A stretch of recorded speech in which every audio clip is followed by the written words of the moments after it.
Fala comigo, minha autarquia! Hoje vamos iniciar o estudo das excludentes de ilicitude. E vamos começar pelo estado de necessidade, artigo 24 do Código Penal. Direto para o quadro. Um fato ilícito é aquilo que é contrário ao texto legal. Todo comportamento descrito no Código Penal é ilícito.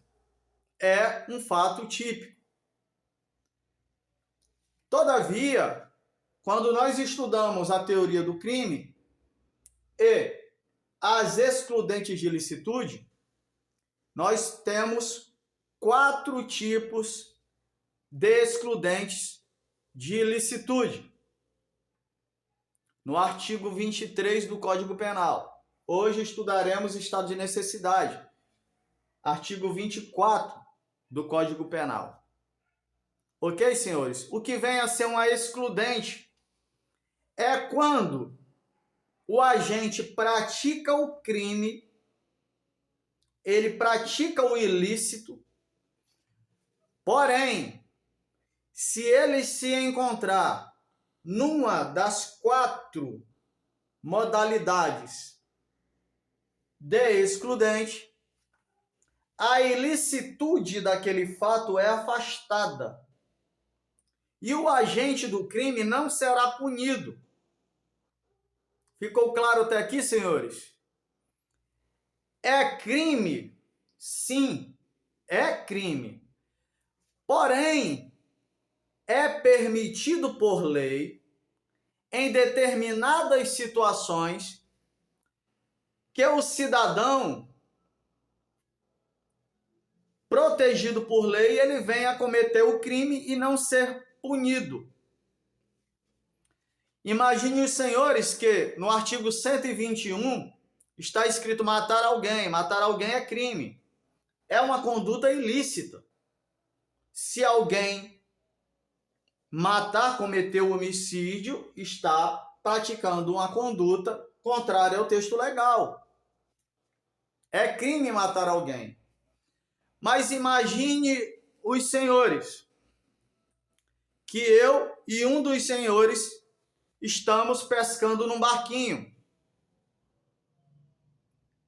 e só temos um colete salva-vidas e você não nada bem.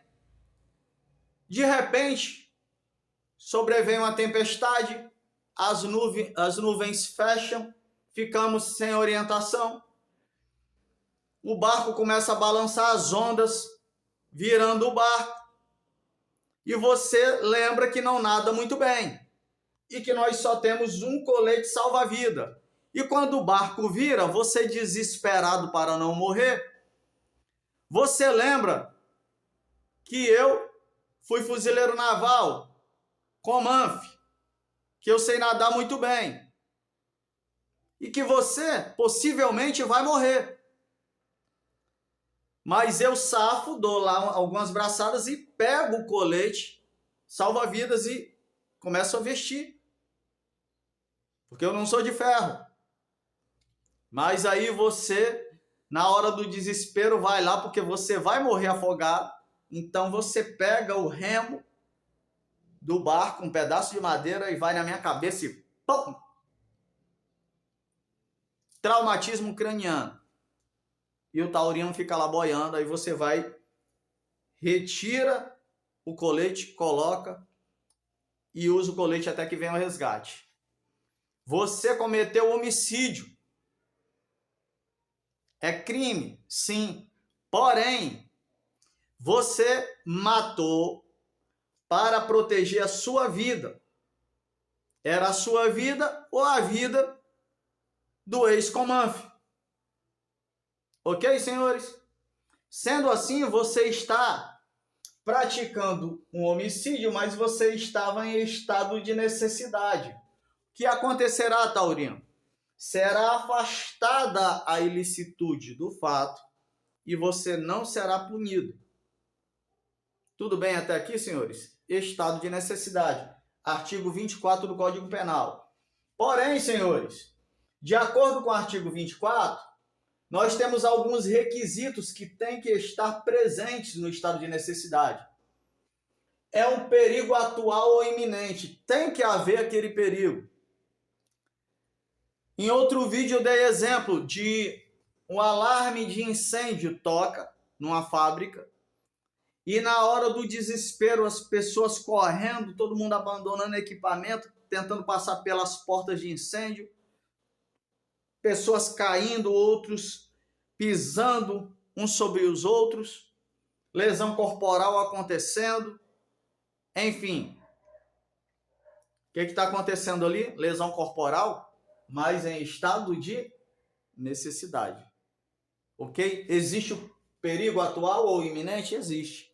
Iminente quer dizer prestes a acontecer. A nossa lei só diz perigo atual, mas a doutrina entende que também o perigo iminente, aquele que você está prestes a passar por ele.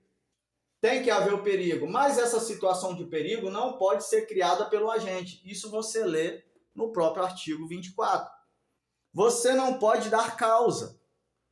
Se você tiver criado essa situação de perigo e agir em estado de necessidade, a sua conduta não será legítima. Você responderá pelo crime. Exemplo da pessoa que vai acender uma fogueira de festa junina e ela exagera no tamanho da fogueira, ela cria um incêndio e depois ela, para fugir daquele fogaréu, ela começa a espancar as pessoas e a cometer inúmeras lesões corporais. Ela está em estado de necessidade? Não, ela vai responder pelos atos praticados. Ela vai responder pelo crime, não só pelo crime de incêndio, como também pela lesão corporal. Ok, senhores? Concurso de crimes. Ele deverá salvaguardar direito próprio ou de terceiro. Salvaguardar, proteger. Mas o interessante aqui, senhores, é que existe uma teoria unitária. Esta teoria fala que o direito que você vai proteger, ele deverá ser igual ou menor. O direito que você vai sacrificar o direito de outra pessoa para proteger o seu ou de um terceiro. Mas esse direito que você vai sacrificar, ele tem que ser menor do que o que você vai proteger. Ou igual ao que você vai proteger. Ok, senhores? Se você vai tirar uma vida, você tem que estar protegendo uma vida da morte. Porque o direito que você vai salvaguardar, o bem jurídico que você vai proteger, ele não pode ser menor do que o que você vai sacrificar. Senão, não é estado de necessidade. Senhores, imagine que você está chegando num estacionamento e você observa que tem um vidro de um carro embaçado e você ouve um barulho de choro dentro do carro. O carro todo embaçado, quando você percebe, tem um bebê trancado dentro daquele automóvel, sendo sufocado. E agora você vai praticar o crime de dano. Você vai quebrar, estilhaçar o vidro daquele carro para salvar a vida do bebê. Você cometeu um crime contra o patrimônio, mas preservou o maior bem jurídico tutelado, que é a vida de um ser humano. Ou seja, o bem jurídico que você vai proteger, ele tem que ser maior do que o que você vai sacrificar. Invertendo agora. Ficou claro, senhores? Pois bem, a inexistência, isto aqui está no parágrafo 1º do artigo 24, a inexistência do dever de enfrentar o perigo. Ora, é lógico que se for um bombeiro militar, tá acontecendo um incêndio, ele não tem opção de decidir enfrentar o perigo ou não. Faz parte do ofício dele. Ok? Então, quando ele enfrenta o perigo ali e vai salvaguardar algum bem jurídico tutelado, ele não está em estado de necessidade. Ele está em estrito cumprimento do dever legal. Ele não está em estado de necessidade. Ficou claro, senhores? É dever legal do bombeiro enfrentar o incêndio para salvar vidas. Não tem nada a ver com estado de necessidade. Cuidado com isso quando cair na prova, porque esse tipo de caso concreto, a banca adora de colocar um bombeiro numa situação dessa para perguntar se ele está em estado de necessidade ou se está em exercício regular de direito ou estrito cumprimento do dever legal. Da mesma forma, é a questão do animal. Eu já gravei isso num vídeo, vou repetir aqui. Eu estou na rua, aí estou armado, o pitbull do vizinho foge e vem babando para cima de mim. Canelinha fina de cearense e carne de terceira, mas ele decide me atacar. Eu puxo da pistola, dou um golpe e estouro a cabeça do pitbull sem pena. Tadinho do cachorro. Ainda dou extrema unção para ele. Senhores, o que aconteceu ali? Estado de necessidade. Era a minha vida ou a dele. Eu cometi agora um crime contra o patrimônio, porque o animal é objeto. Faz parte do patrimônio de alguém. Eu dei prejuízo ao vizinho. Matei o animalzinho dele. Aquele urso que vinha babando querendo pegar a minha jugular, a minha canela, enfim. Estado de necessidade. Mas imagine que ele não agiu por instinto. O cachorro, ele foi instigado. O vizinho diz, Rex, pega o taurino, Rex. E da mesma forma eu alvejei o animal.